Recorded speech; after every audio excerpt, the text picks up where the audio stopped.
عصبیت والی زندگی، میری برادری، میری زبان، میرا علاقہ، یہ عصبیت والی زندگی ختم ہو جائے اور اخلاص اور للہیت دلوں میں پیدا ہو جائے. یہ ہے خیر خواہی کا کام، سب سے بڑی خیر خواہی. کارے مٹی پر زندگیاں برباد کرنے کے بجائے کہ ساری زندگی کارے مٹی پہ لگ رہی ہے، چند ٹکوں کے حاصل کرنے کے لیے زندگی لگائی جا رہی ہے، جان لگ رہی ہے، صلاحیتیں لگ رہی ہیں،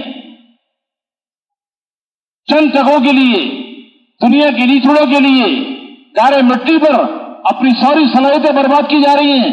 اس سے نکال کر اللہ کے کلمے کو بلند کرنے کے لیے، اللہ کے دین کو دنیا میں زندہ کرنے کے لیے، انسانیت کو جہنم کی آگ سے بچا کر جنت میں لے جانے کے لیے جان و مال لگانے پر تیار کرنا، یہ سب سے بڑی خیر خواہی کا کام، یہ سب سے بڑا کام ہے. یہ انسان سازی کا کام ہے. اس کام کے لیے نبیوں کو اللہ بھیجتے ہیں. انسان کو انسان بنانا، نبیوں کی محنت سے انسان بنتا ہے. اس لیے کہ انسان اس وقت تک انسان نہیں بنتا جب تک کہ اس کے اندر کا یقین ٹھیک نہ ہو جائے، اس کی زندگی کے طریقے نبی کے طریقوں کے مطابق نہ ہو جائے، اس کے اندر اطاعت کا مادہ پیدا نہ ہو جائے، اس کے اندر قرآن و حدیث کا علم اس کے اندر جب تک نہ آ جائے، اس کے اخلاق جب تک اچھے نہ ہو جائیں، اخلاق اللہ جب تک نہ آ جائے، یہ جان و مال اللہ کے دین پہ لگانے والا نہ بن جائے، اس وقت تک انسان نہیں بنتا. یہ صفات اگر نہ ہو تو انسان انسانیت سے نکل کر جانوروں کی صف پہ کھڑا ہو جاتا. یہ انسانیت سازی والا کام ہے. اس کے لیے نبیوں کو اللہ بھیجتے ہیں اور انبیاء علیہ السلام آ کر رات دن اس کی محنت کرتے ہیں. دن میں دعوت، لوگوں کے قلوب کو اللہ کی طرف متوجہ کرنا، یہ کام، اور رات کو اللہ کے سامنے کھڑے ہو کر اللہ کی رحمت کے بندوں کی طرف متوجہ کرنا، دن میں دعوت دینا، راتوں کو اللہ سے امت کی ہدایت کی دعائیں مانگنا، اور پورا دن اسی فکر میں، اسی غم میں کھلنا، یہ نبیوں کا کام ہوتا. اس کے لیے اللہ نے ہماری جان و مال کو بھی خریدا ہے، کیونکہ یہ امت یہ ساری امتوں میں بہتر ہے. جیسے میں نے شروع میں کہا تھا، یہ ساری امتوں میں افضل ہے، اور اللہ نے اس امت کی جان و مال کی بڑی قیمت لگائی ہے. جسے اللہ تعالیٰ کیا فرما رہے ہیں؟ ان اللہ اشترى من المؤمنین انفسهم واموالهم بان لهم الجنہ. اے امت محمدیہ، اے ایمان والو، تمہاری جان اور تمہارا مال اس کا خریدار میں اللہ ہوں. اپنی جان کو، اپنے مال کو مجھے بیچ دو، یہ جان میرے لیے لگا دو، یہ جان میرے کام میں لگا دو، یہ مال میرے کام میں لگا دو. حالانکہ جان مال دی کس نے بھائی؟ یہ ہماری اپنی ہے، کوئی اپنے گھر سے لے کر آیا ہے. جان بھی اللہ نے دی، مال بھی اللہ نے دیا، اور اپنی چیز کو اللہ کہہ رہے مجھے بیچ دو. حالانکہ امانت اللہ تعالیٰ کہتے ہیں مجھے تو میری امانت واپس کرو، اس کا حقدار ہے. لیکن اللہ تعالیٰ پھر بھی کیا کہہ رہے ہیں؟ چلو کوئی بات نہیں، تم کو دیے نا، اچھا تمہاری تو چلو جان مجھے بیچو، مال مجھے دے دو، اس کا بدلے میں دوں گا. تو میں کیا دوں گا؟ بیان لہو الجنہ، اس کے بدلے میں تمہیں جنت دوں. اس کے بدلے میں کیا دوں گا؟ جنت. جنت کیا ہے؟ عادت لعبادی الصالحین ما لا عین رات ولا اذن سمعت ولا خطر علی قلب بشر. میں نے اپنے نیک بندوں کے لیے جنت میں ایسی نعمتیں تیار کی ہیں جو کسی آنکھ نے نہیں دیکھی، کسی کان نے نہیں سنی، کسی انسان کے دل میں اس کا وہم و گمان نہیں گزرا. ایسی نعمتیں دوں گا، یہ جان میرے پر قربان کر دو، میرے دین پر، دین کو دنیا میں عام کرنے پر، انسانیت کی خیر خواہی پر یہ جان و مال لگا دو. تو آج تم اپنے گارے مٹی کے گھروں کی جدائی برداشت کرو گے، اس کے بدلے میں جنت میں تمہیں سونے چاندی کے محلات دوں گا. ایسے محلات داخل کروں گا کہ لبنۃ من ذہب ولبنۃ من فضہ، اس کی ایک اینٹ سونے کی، ایک اینٹ چاندی کی، ملاتها المسک، اس کا گارا مشک کا، حسباؤہ اللؤلؤ، اس کی کنکریاں موتی کی، حشیشها الزعفران، اس کی کھال زعفران کی. ایسے بہترین محلات. اللہ کے نبی نے فرمایا مساکن طیبہ کیا ہے؟ قرآن پاک میں ذکر ہے نا، وہ مساکن طیبہ، پاکیزہ گھر. تو صحابہ کرام نے پوچھا اللہ کے نبی پاکیزہ گھر سے کون مراد ہے، کون کیا ہے؟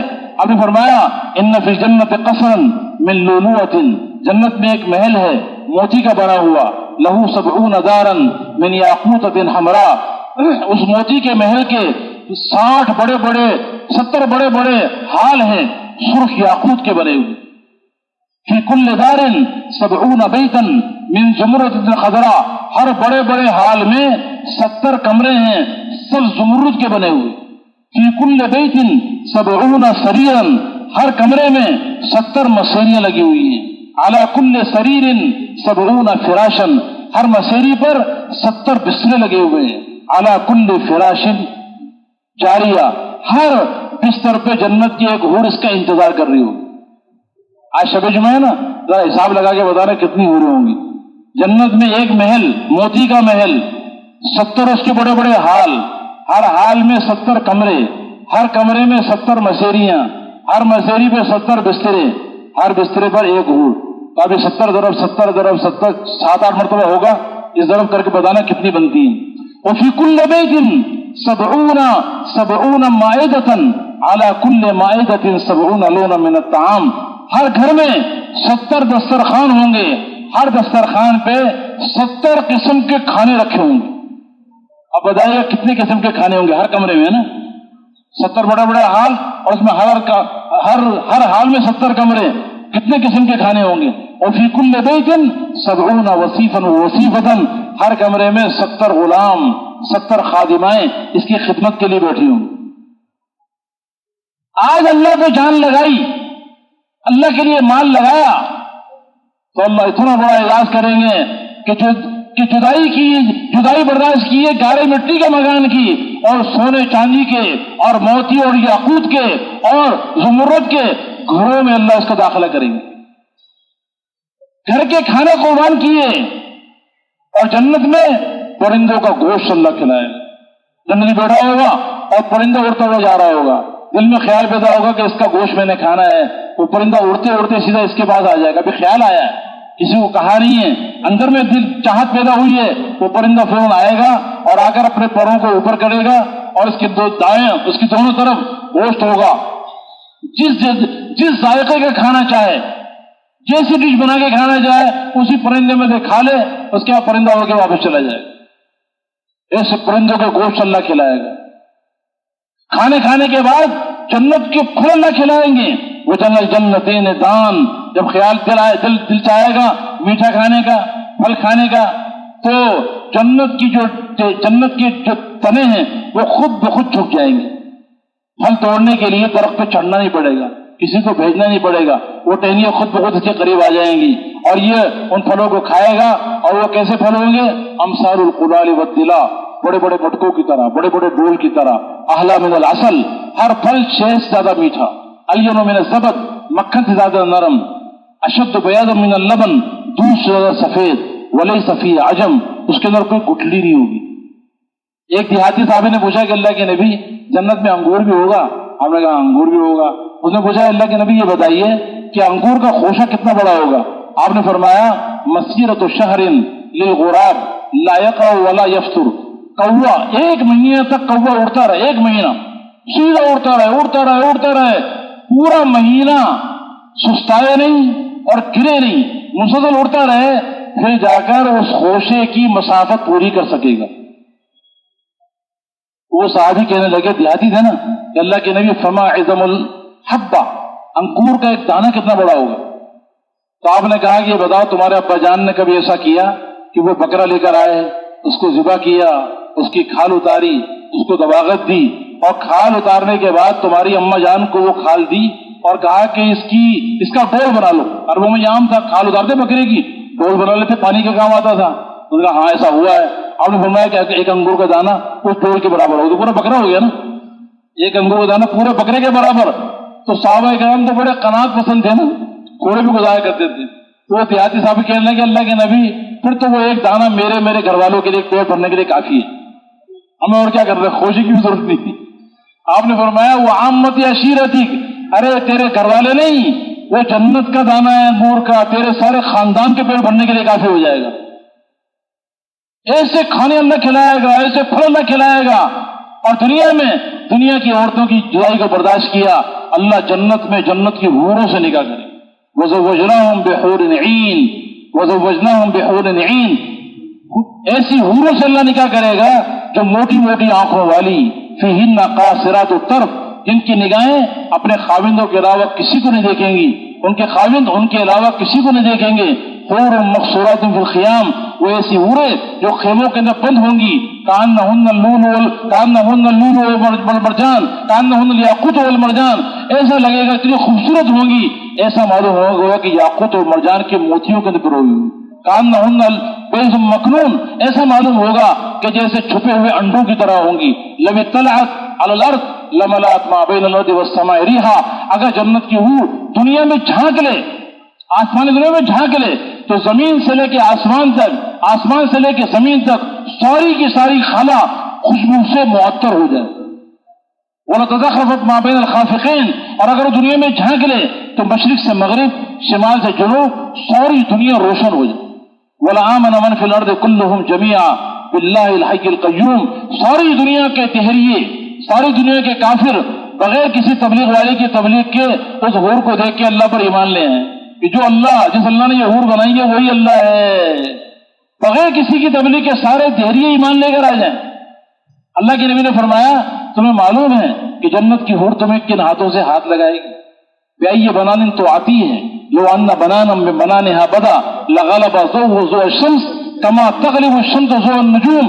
اگر وہ جنت کی حور انگلی کا پوروا، یہ پوروا ہے، یہ انگلی کا پوروا اگر آسمانی دنیا میں ظاہر کر دے تو سورج اس کے سامنے ایسے بے نور ہو جائے جیسے سورج کے نکلنے کے بعد ستارے بے نور ہو جائے. جنتی اس کو دیکھے گا نا، حور کہتے ہیں حیرت سے، حیرت، جنت اس کے چہرے کو دیکھے گا اتنا حیران ہو جائے گا کہ اس کو دیکھتے رہے گا، پتہ نہیں کتنے سال تک دیکھتے رہے گا. اور جنتی جنت کو حور کو دیکھے گا، اس کے چہرے کو دیکھے گا، اس کے رخسار میں اپنا چہرہ شیشے سے زیادہ صاف نظر آئے گا. اس لیے جنت میں شیشے کی ضرورت ہی نہیں، اپنے آپ کو بھی دیکھنا ہو تو اپنی حور کو دیکھ لیں. کتنی خوبصورت حور اللہ نے بنائی ہے، جدائی برداشت کی دنیا کی عورتوں کی، اور جنت کی حوروں سے اللہ نے نکاح کر دیا. اور ڈر کی بات نہیں ہے کہ دنیا والی بھی جو ایمان والی اور اعمال والی اور نماز پڑھنے والی، ذکر کرنے والی، تلاوت کرنے والی، دعوت کی محنت کرنے والی، اللہ کو راضی کرنے کے کام کرنے والی، اپنے خاوندوں کی دین کے کام میں مددگار بننے والی، ان کو بھی اللہ تعالیٰ جنت میں ان حوروں کا سردار نہیں بنا کر اللہ تعالیٰ ساتھ کر دے گا، اور ان کا حور جنت کی حوروں سے کئی گنا زیادہ ہوگا.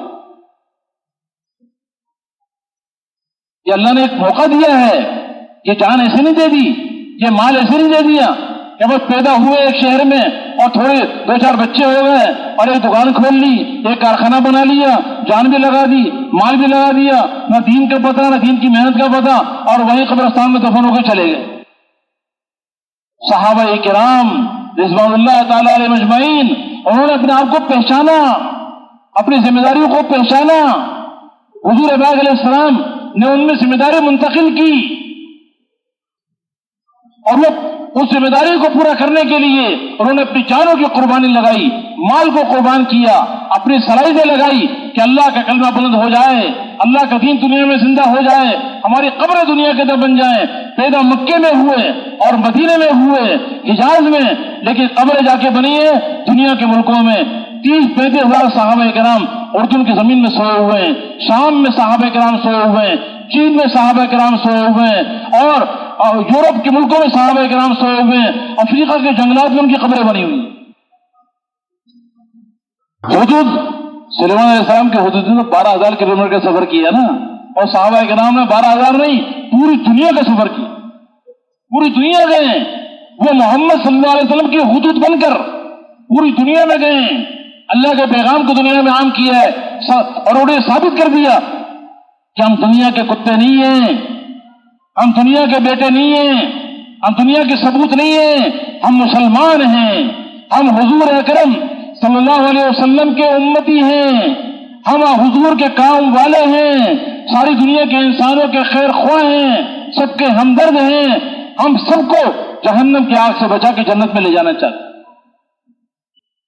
تو میرے محترم دوستوں بزرگوں، ہم بھی نیت کریں کہ ہم بھی صحابہ کرام کی نقل میں نبی والے کام کو اپنا کام بنا کر، حضور والے کام کو اپنا کام بنا کر پوری دنیا میں جائیں گے اللہ کے پیغام کو لے کر۔ کون کون جائے گا پوری دنیا میں انشاءاللہ؟